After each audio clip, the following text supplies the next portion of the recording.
दोस्तों, आप सबका मेरे YouTube चैनल पर एक बार फिर से स्वागत है। ये ब्रेकिंग मिथ सीरीज का दूसरा एपिसोड है। इस एपिसोड में हम एक बार फिर से एंशिएंट मेसोपोटामिया के एक फेमस मिथ को जानेंगे। एंशिएंट मेसोपोटामिया आज के इराक में बसा हुआ था। माना जाता है कि एंशिएंट मेसोपोटामिया में ही सिविलाइजेशन की शुरुआत हुई थी। दुनिया में सबसे पहले शहर मेसोपोटामिया में ही बसे और एंशिएंट मेसोपोटामिया के लोगों ने ही सबसे पहले लिखने की शुरुआत भी की थी। एंशिएंट मेसोपोटामिया में लिखने की शुरुआत कैसे हुई थी, इससे जुड़ा हुआ एक पॉपुलर मेसोपोटामियन मिथ है। आज हम इसी मिथ को डिस्कस करेंगे। इस मिथ के बारे में हमको एपिक ऑफ एनमरकर से पता चलता है। एपिक ऑफ एनमरकर उरुक शहर के राजा एनमरकर की कहानी है। एनमरकर उरुक शहर का राजा हुआ करता था। एनमरकर गिलगिमिश से पहले उरुक का राजा बना था। माना जाता है कि उरुक शहर को एनमरकर ने ही बसाया था। यह भी माना जाता है कि दुनिया में सबसे पहले लिखने की शुरुआत एनमरकर ने ही की थी। तो चलो जानते हैं कि एनमरकर ने लिखने की शुरुआत कैसे की थी। एनमरकर जब उरुक शहर पर शासन करता था तो उसने वहां एनकी नाम के देवता के लिए एक शानदार मंदिर बनवाने का फैसला किया। उसने मंदिर को बनवाने का काम शुरू कर दिया। वो चाहता था कि उसका मंदिर बहुत खूबसूरत बने। मंदिर को सजाने के लिए वो उसमें जवाहरात और चांदी लगाना चाहता था। दिक्कत यह थी कि उरुक के लोगों के पास ना तो जवाहरात थे ना ही चांदी। एनमरकर इस बात से बहुत ज्यादा परेशान था। उसने उरुक की देवी इनाना से सलाह मांगी कि वो उसको कोई रास्ता दिखाए। इनाना ने अपनी शक्तियों का इस्तेमाल करके एक ऐसे इलाके के बारे में पता लगाया जहां बहुत सारा चांदी और जवाहरात मौजूद थे।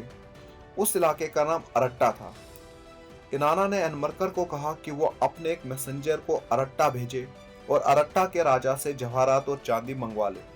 एनमरकर ने अपने एक भरोसेमंद मंत्री को अपने मैसेंजर के तौर पर अरट्टा के लिए रवाना कर दिया। एनमरकर का मंत्री उसके आदेश का पालन करता है और अरट्टा के लिए अपना सफर शुरू करता है। यह सफर बहुत लंबा और थकाने वाला साबित होता है। उसको कई पहाड़ चढ़ने और उतरने पड़ते हैं। एक पहाड़ पार करते ही सामने दूसरा पहाड़ आ जाता था। दिन को वो सूरज की रोशनी में और रात को वो तारों की छांव में चलता था। कई गांव से गुजरते हुए, नदियों को पार करते हुए और जंगलों से भटकते हुए आखिरकार वो अरट्टा पहुंच जाता है। लेकिन जब उसने अरट्टा के राजा के सामने एनमरकर की मांगों को रखा तो अरट्टा का राजा उसको चांदी और जवाहरात देने से मना कर देता है। अरट्टा का राजा उससे कहता है कि वो चांदी और जवाहरात तभी देगा जब एनमरकर उसे बहुत सारा अनाज भेजेगा। वो मंत्री अब वापसी का सफर शुरू करता है और आखिरकार उरुक वापस पहुंच जाता है और एनमरकर को अरट्टा के राजा के अनाज की शर्त के बारे में बताता है। एनमरकर बहुत सारा अनाज मंत्री और कुछ नौकरों के हाथों अरट्टा के लिए रवाना करता है।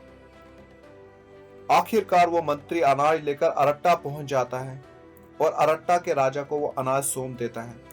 लेकिन अरट्टा का राजा अपनी शर्त पूरी करने से मना कर देता है। वो मंत्री को चांदी और जवाहरात देने से मना कर देता है। वो मंत्री इसकी शिकायत लेकर वापस उरुक आ जाता है और एनमरकर को उसके साथ हुए धोखे की कहानी सुनाता है। एनमरकर जंग की धमकी भरा मैसेज देकर उसको वापस अरट्टा भेज देता है।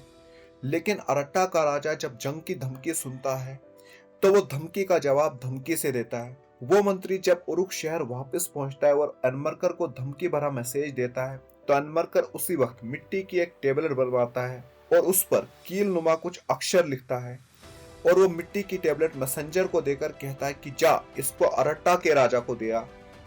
वो मैसेंजर वो टेबलेट लेकर अरट्टा वापस पहुंचता है और राजा को वो टेबलेट दे देता है। राजा उस टेबलेट को बड़ी हैरानी से घूरता है। उसको समझ नहीं आता है कि कील नुमा ये अक्षर क्या है। वो उन लफ्जों को नहीं पढ़ पाता है जो उस मिट्टी की टेबलेट पे लिखे हुए थे और वो गुस्से में उस मिट्टी की टेबलेट को फेंक देता है। वो उरुक के खिलाफ जंग का ऐलान कर देता है। फिर एनमरकर और उसकी एक खतरनाक जंग होती है। हालांकि एनमरकर उसको जंग में हरा देता है और उसके राज्य के ऊपर कब्जा करके उसके सारे जवाहरात और चांदी लूट लेता है। इस कहानी से हमको ये पता चलता है कि एनमरकर ने सबसे पहले लिखने की शुरुआत की थी। उसने ही सबसे पहले मिट्टी की टेबलेट बनवाकर उसके ऊपर लिखा था। हालांकि ये कहानी पूरी तरह से सच्ची है ये मानना बहुत मुश्किल है, लेकिन इस कहानी से हमको ये समझ आता है कि मेसोपोटामिया में लिखावट की शुरुआत में राजाओं का अहम रोल था। शायद राजाओं ने ही लिखने या लिखवाने की शुरुआत की थी। हमको ये भी समझ आता है कि लिखने की शुरुआत का कनेक्शन व्यापार से था।